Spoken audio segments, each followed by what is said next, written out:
Sometimes people imagine confidence as a personality trait, something natural, something you either have or don't.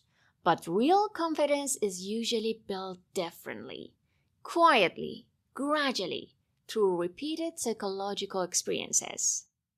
Hello and welcome to a weekend episode of Daily English, where we try to grow in English and in life.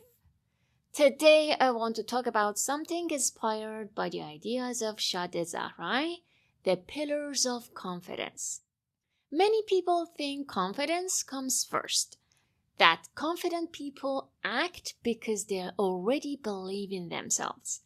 But in reality, confidence is often the result of something else. Evidence. The mind slowly becomes more confident when it repeatedly sees proof that I can handle this.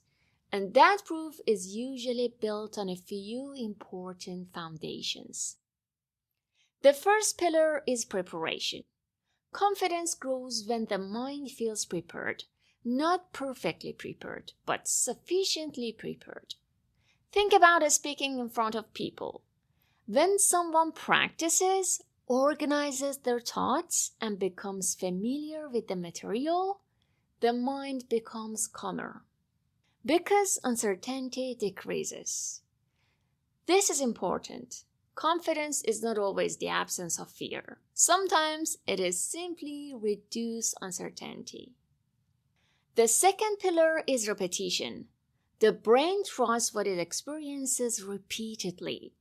The first conversation in another language feels difficult. The tense feels easier. The hundredth feels natural. And something subtle happens during repetition. The mind stops treating the experience as unfamiliar. This is why action matters so much psychologically.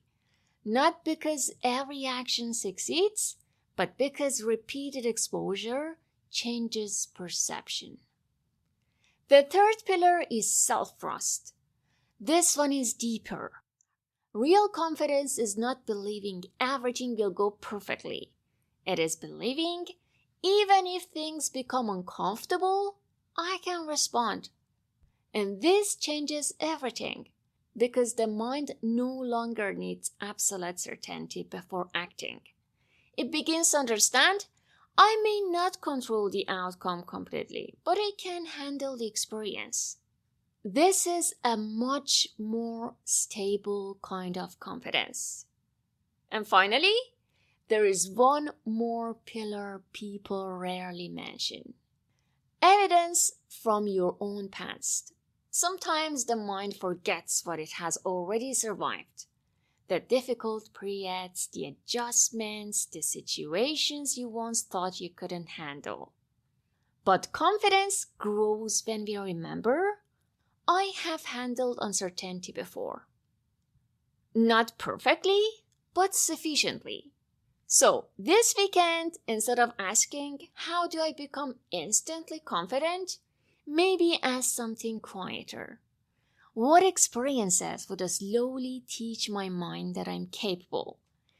Because confidence is rarely built through motivation alone. It is built through preparation, repetition, self-trust, and lived evidence. And over time, those small experiences accumulate until one day, something that once felt intimidating simply feels normal. Thank you for being here today. See you tomorrow.